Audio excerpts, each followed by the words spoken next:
ए दुश्मन, कहाँ तक इस कौम के दिल से वतन के सिपाहियों की मोहब्बत को निकालोगे।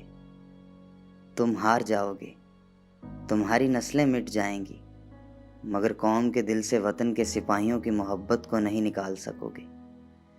कौम का हर फर्द अपने सिपाहियों से मोहब्बत करता है। इस गुलशन के नन्हे फूल अपने सिपाहियों से बहुत प्यार करते हैं। ए दुश्मन, तुम हार जाओगे, सर पटकते रह जाओगे। वतन से ये लाजवाल मोहब्बत कभी ख़त्म नहीं होगी।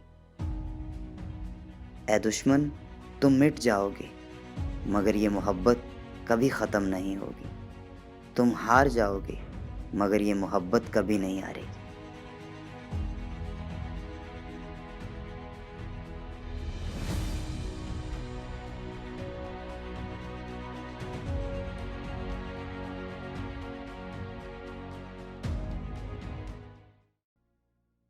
आप मेरा इंटरव्यू क्यों करना चाहते हैं? सर, हम नेशनल टीवी के लिए आर्मी शोहदा की फैमिलीज़ की स्टोरीज रिकॉर्ड कर रहे हैं।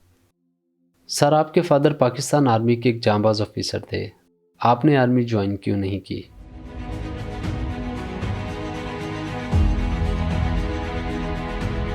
सर,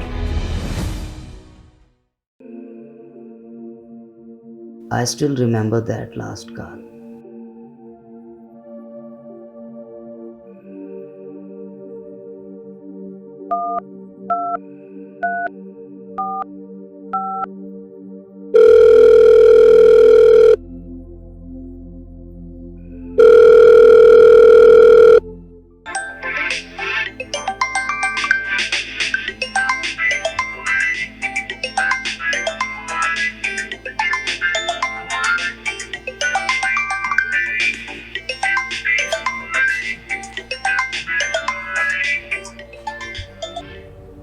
हेलो जी, कैसे हैं आप? ठीक हूँ। और तुम सुनाओ, उमर कैसा है? मैं ठीक हूँ, बच्चे भी ठीक हैं। सुनाएं, घर कब आ रहे हैं? शायद नहीं आ सकूँगा यार।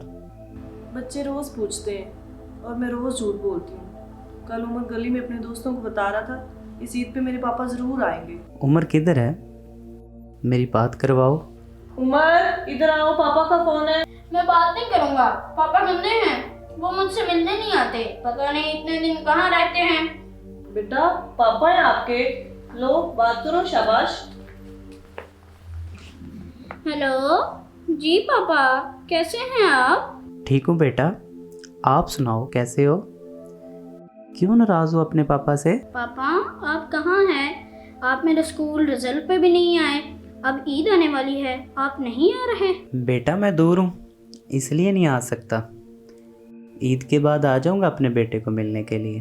पापा, फहद के पापा भी तो बहुत दूर रहते हैं, वो तो घर आ गए हैं और पता है बहुत से खिलौने भी लाए हैं। जब मैं उनके घर गया तो मुझे देखकर खिलौने छुपाने लगे और मुझे खेलने भी नहीं दिया।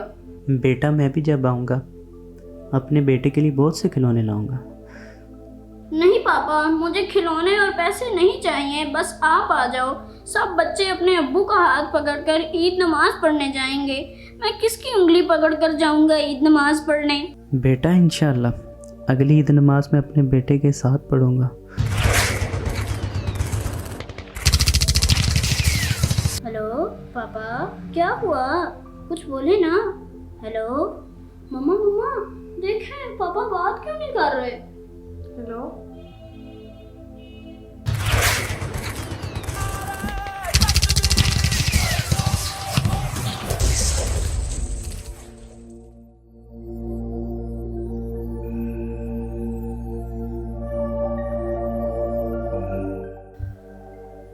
सब्ज परचम की कदर सिर्फ वो लोग जानते हैं जो इसमें लपेटे जाते हैं, या फिर इसकी कदर उनसे पूछो जो इसके लिए सब कुछ छोड़कर पागल कहलाते हैं। बिल्कुल आप सही कह रहे हैं। शायद मैं बाबा जितना बहादुर नहीं था, या शायद उनकी शहादत के बाद माँ को अकेला छोड़ने के डर ने मेरी हिम्मत छीन ली।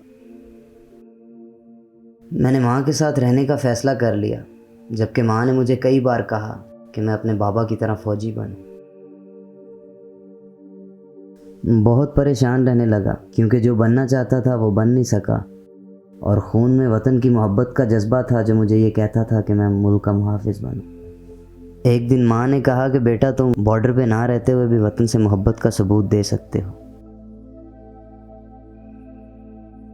उन्होंने मुझे बताया कि तुम्हारे ही जैसे और भी नौजवान हैं जो ज़िंदगी के मैदान में कुछ ना कुछ बनना चाहते हैं, कुछ ना कुछ करना चाहते हैं। तुम उनके लिए कुछ करो, उनकी सही डायरेक्शन करो, ताकि वो जिस प्रोफेशन में भी हों उस प्रोफेशन में रहते हुए वतन के लिए कुछ ना कुछ करते रहें। बस तब से ये कोचिंग सेंटर खोला हुआ है।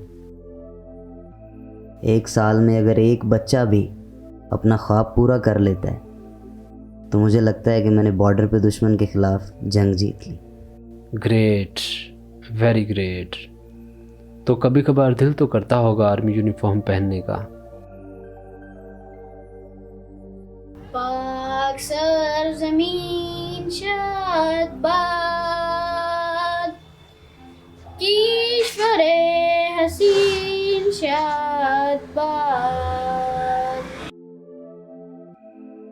There is really something in this uniform. इसको बदन पे पहनते ही एक अजीब सी कुव्वत और जज्बा पैदा हो जाता है। And I felt that when I was only 7 years old.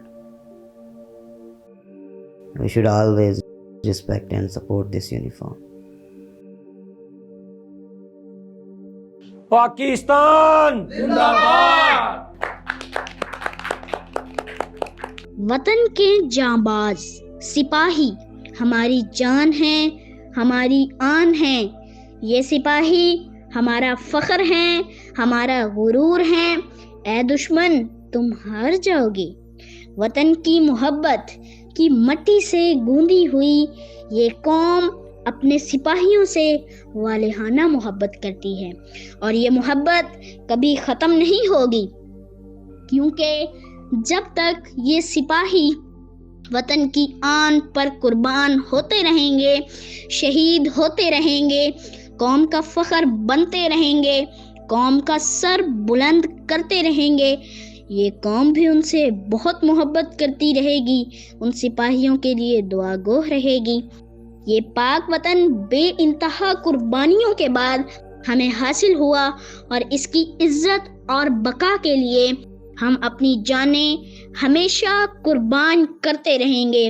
जिंदगी लिख रहा हूँ तेरे नाम, जिंदगी लिख रहा हूँ तेरे नाम। ए वतन की मट्टी तुझे सलाम, ए वतन की मट्टी तुझे सलाम।